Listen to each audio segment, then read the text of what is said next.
What's going on, YouTube? It's NC, a place to be chilling, Mr. A&D. Back to give you guys another AEW Rampage review for you guys tonight.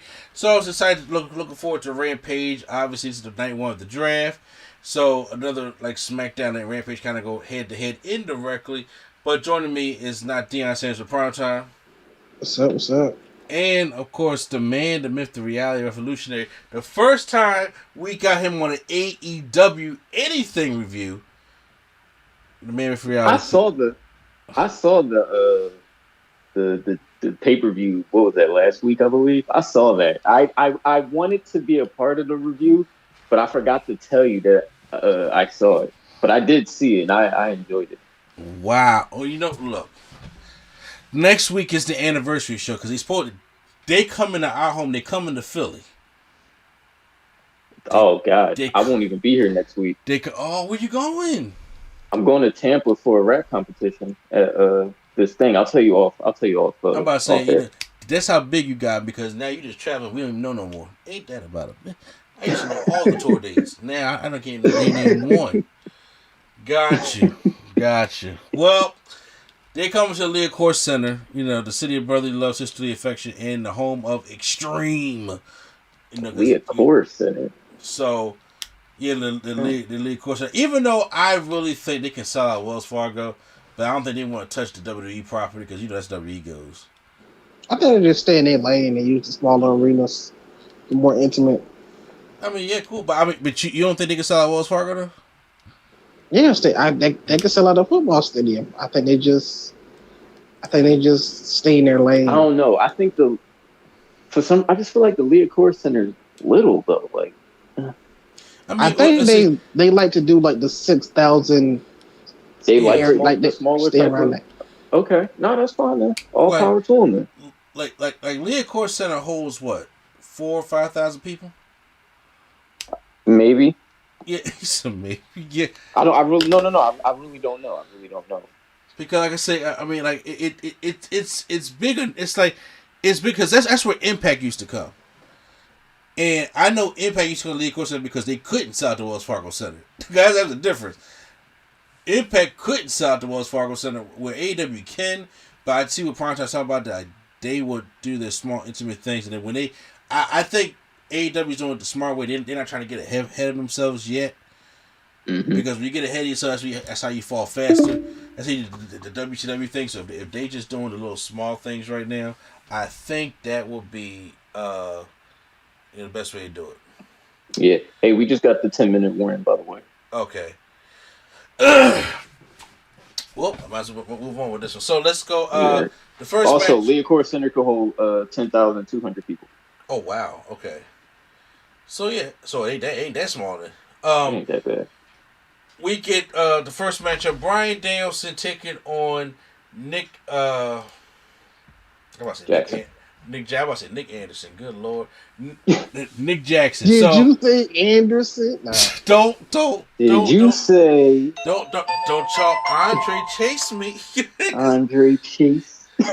don't Andre Chase me. Don't do that dude to me. So. This is another singles match. We have seen that the Young Bucks can do good in singles matches, so I was like, okay, I want to see how they really do in this matchup. And it's really good. Daniel Bryan works out Nick Jackson's chest in this matchup, doing the kicks and stuff there to it all. We have Taz on commentary this week. No CM Punk, I believe, because it's Taz and Ricky Starks on commentary right now. So, along with, I think it's Shivani, I think it is. But, The match is pretty good. Matt Jackson, when the referee's not looking, tries to attack Bryan Danielson. Come on, JR. Wow, that's funny. Nick Jackson rails back, hits a German suplex on the ring apron to Bryan Danielson. He really got out of WWE so he could take all the hard indie bumps he wanted to. I'll tell you, Nick Jackson tried to Punk kicked Danielson, but Danielson ducked, and he hit with what was it, like a little mini cutter instead. Then he grabbed Nick, put him with a tiger suplex, and locked in they called the cattle mutilation. And I'm like, hey, that used to be his older finisher. Yeah. and Nick Jackson tapped out. So it was a good win for Bryan Danielson. Kenny Omega and Adam Page run to the ring, but here comes Jurassic Express and Christian Cage going down the EFDIs, and then they start brawling again because we're gonna have that big 8-man tag in Philly on Wednesday. So, and then Jungle Boy puts Adam Cole into the snare trap while Danielson puts Omega in a label lock, and both of them are tapping out. So. Absolute Ricky Starks has a special message for Brian Cage, so they're bringing Brian Cage back into the fold. He has like a nice, like, a whole movie or video that he shot, and he said that Starks, he'll never back down from a fight, and that's the absolute truth. CM Punk backstage was saying that the only reason why he beat Will Hobbs last week is because he has more experience than Will Hobbs, because he's kind of like slightly putting Will Hobbs over here in this matchup. He said, I think, me being back and being happy to run this course, and the crowd knows I'm being back running this course, and now it's time to get serious. And he said, whoever decides they want to step up to CM Punk, always SERO. Oh, all right. So he said, always know nap time is on the menu. So, 3-way match, 3-way dance, like WCW would say, no disqualification. Jade Cargill versus Nyla Rose taking on Thunder Rosa. So the matchup is fine. I can say you can see some of Jade Cargill's kind of inexperience here. She goes out and grabs a trash can. Thunder Rosa kicks the trash can to her as she's laid on the bottom rope and puts the trash can over her, and then runs and gives her like a knee right to the face. Tries to cover, but she kicks. Now Rose breaks it up, puts Jade Cargill in a single Boston Crab, leg Boston Crab. On the outside, there is a table that's right there. The Nyla Rose is starting to beat up on what's her name, Thunder Rosa. Then she gets tossed, and Jade Cargill, who gives her like a spine buster. It looks like a double choke at first, but it's really like it's a spine buster. On the outside, Thunder Rosa gets tossed out, but it's on the apron. Nyla Rose tries to give her a 10 punch like on the outside, which makes no sense. But then Thunder Rosa just grabs her to powerbomb her to the table on the outside. So Nyla Rose is out. But then Jade grabs a chair. She hits her twice with the chair like the regular way. But the chair shot she was giving Thunder Rosa looked terrible. And Thunder was trying something the best she could. But then Jade just beat her with the chair and then just covered her. She didn't hit her finisher or nothing. She just covered her and won the matchup that way. So Jade Cargill is still undefeated. Malachi Black is walking down a dark stairwell. When he said he hit Cody with the mist, he hoped that it stayed in Cody's phobes and festering there, eating him away. For the Nightmare family, I hope what I did consumes you. There's plenty of... well, it consumed one of them, all right. Say what? One of them got consumed. Uh-oh. Time for the main event. Hair versus hair match. Orange Cassidy taking on Jack Evans with Big Money Matt. Marquez backstage interviewing both of them, saying if they're ready for the matchup. Orange Cassidy didn't even know what kind of match he was in until Mark Henry told him. He was like, well, I got to go out there and win. I'm going to win now, I guess. But they are, Jack Evans is, high flying. He's making everything look good for Orange Cassidy. Everything is cool.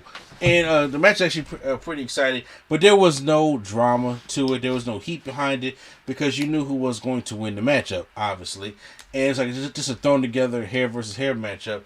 So, meanwhile, Matt Hardy is about to call down the Hardy family, whatever it's called, down to the ring. But then here comes Chris Statlander and Chuck Taylor blocking the ring. But then he calls back all the rest of the Hardy family, the Hardy family. And then here come the rest of the Dark Order blocking the ring. I'm just like, this is too overbooked for a hair versus hair match between Orange Cassidy and Jack Evans. It was bothering me. He hits the orange punch, which Jack Evans himself with a backflip.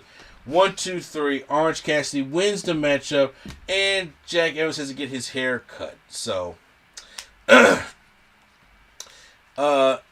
that, HFO, they retreat, and they grab a chair, set Jack Evans in there, and start cutting his hair. And then they celebrate in the ring with -1 in the Dark Order. So, that was Rampage this week. I'm just saying it right now. Even though I don't try to compare it to, Rampage was not better than Smackdown this week. So Smackdown had the better show. So I was excited for the women's triple threat, but it could have been some. It could have been more. But the Bryan Danielson Nick Jackson match, I'm sorry, was the best one. So you really thinking about that superplex from the top rope, huh? Say what? You really think about that superplex and Falcon Arrow from the top rope? Look, I'm just saying. Everybody can't. Nick Gage, yeah, he's bothering the fuck out of me. I'll explain that later when we got more time.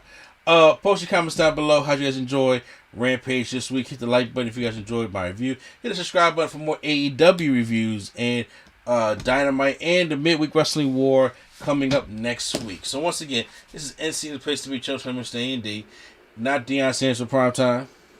All right, y'all. Armed Anderson is out. And the man, the myth, the reality, the revolutionary, Q Flow for the rookie. Hey man, stay close to your Glocks. And the Nerd Coalition is out.